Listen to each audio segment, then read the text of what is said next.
Though they started the Dragon Prince as enemies, Callum and Rayla slowly progressed to being friends, then romantic partners. Their relationship is symbolically significant to the Dragon Prince.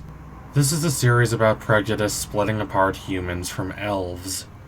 The tensions between the two groups accelerate significantly over the course of the show, because they do not trust each other because of past hostilities.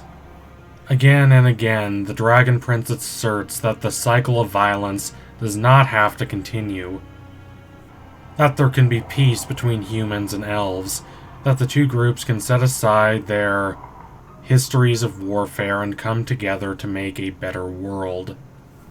It is an optimistic, idealistic show, but it is not saccharine. It understands that in order for there to be anything resembling lasting peace between the humans and the elves, there first needs to be understanding.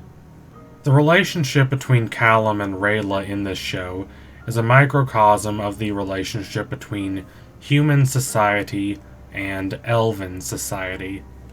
That the relationship between Callum and Rayla can succeed is a ray of hope for the rest of the world.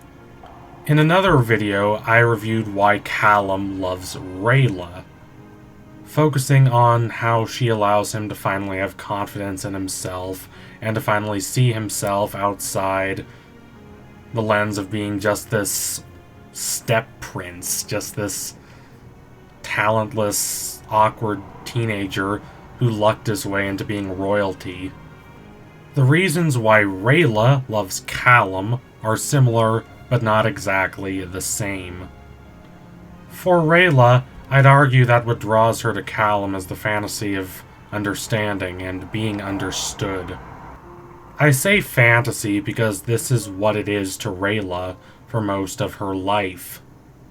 Even before the humiliation she suffers near the beginning of the Dragon Prince, when Runan, her surrogate father, chastises her for not performing an assassination, claiming she risked the safety of the entire unit, Rayla lacks self-confidence. Part of this is due to the shame associated with her parents. According to elven tradition, her parents abandoned Thunderavazandum, the king of the dragons, when Viren came to kill him and the egg. In reality, this was a lie. Rayla's parents were the only ones who didn't run. They fought bravely and valiantly. But what's important is that this lie has shaped Rayla's identity.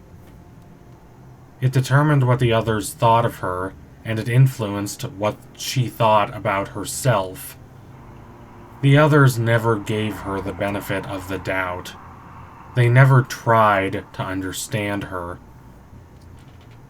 Instead, she had to be the one to prove to them that she was the right kind of elf, the loyal kind.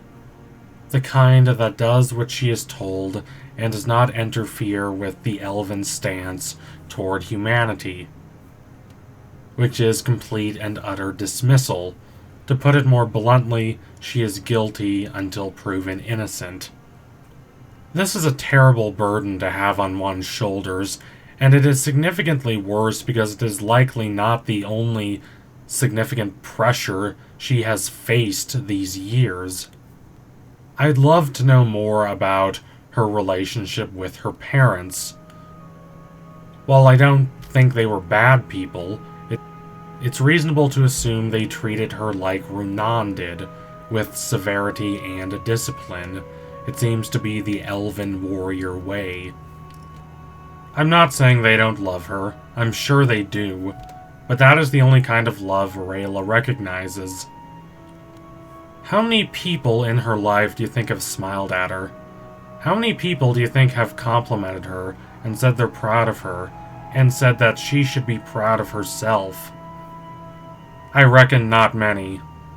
Not many have tried to understand her, leaving her isolated in the world of the Dragon Prince. She is incapable of understanding the world around her. or even understanding herself. At the start of The Dragon Prince, she has accepted her inability to understand herself or the world at large. She just tries to follow orders and be the person those around her expect her to be. That she cannot do this is to her initial disappointment, but it is better for her in the long run. She's similar to Soren in that regard, or even Zuko in Avatar: The Last Airbender. What all these characters have in common is that they are misfits who cannot fit into the role society has prescribed for them, and at first, this is disconcerting to them. But as they progress, they grow to understand that they are not the problem.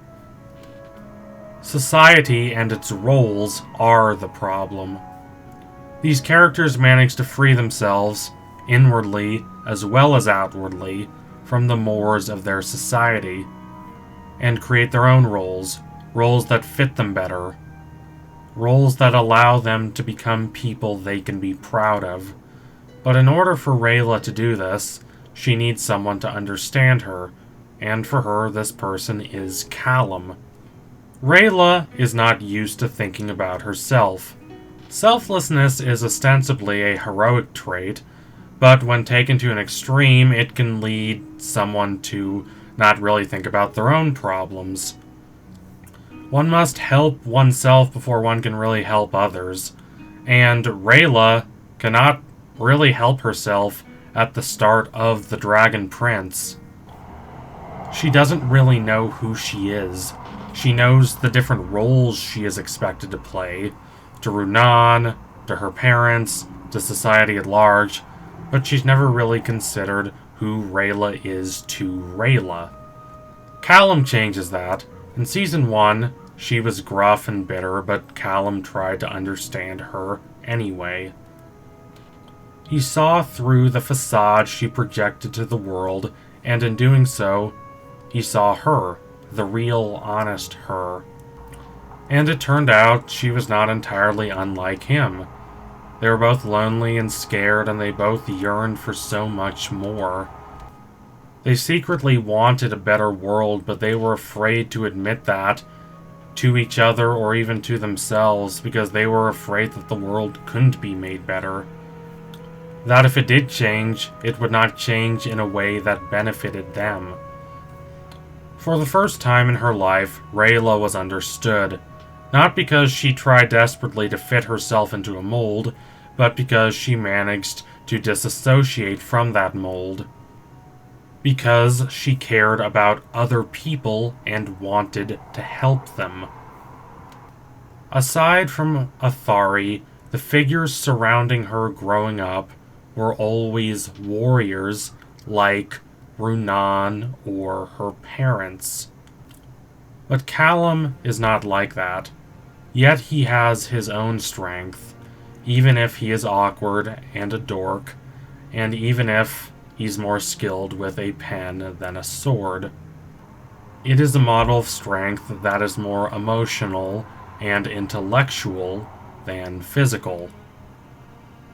That is not to say that physical strength is completely unimportant, especially in an action-adventure show like this one, but Rayla has always had that physical strength, and she's still miserable. She fell in love with Callum in large part because he allowed her to break free of the mold society had constrained her in. When she was with him, she could decide what kind of person she wanted to be, and she knew that he would accept her. And she fell in love with him because she could understand him too, so their interactions could be intimate and close. She did not have to hide anything from Callum, and indeed, their relationship improved as she stopped hiding away different parts of herself. At the start of The Dragon Prince, there was no one Rayla understood particularly well. All she understood was the role she was expected to fill. But now there are two people she understands well, those being herself and Callum. That does not solve all of her problems, of course, but it is a beautiful accomplishment nonetheless. From that understanding, love blossoms, both love for herself and love for Callum. So thank you all for watching. If you liked what you saw today, don't forget to like, comment, and subscribe. Donate to my Patreon if you can, and you want to see more videos like this. Keep watching The Dragon Prince. It is a brilliant and thoughtful show that does not get nearly as much attention as it deserves. I can't wait to see what they do in Season 4. Here's hoping they get a Season 4.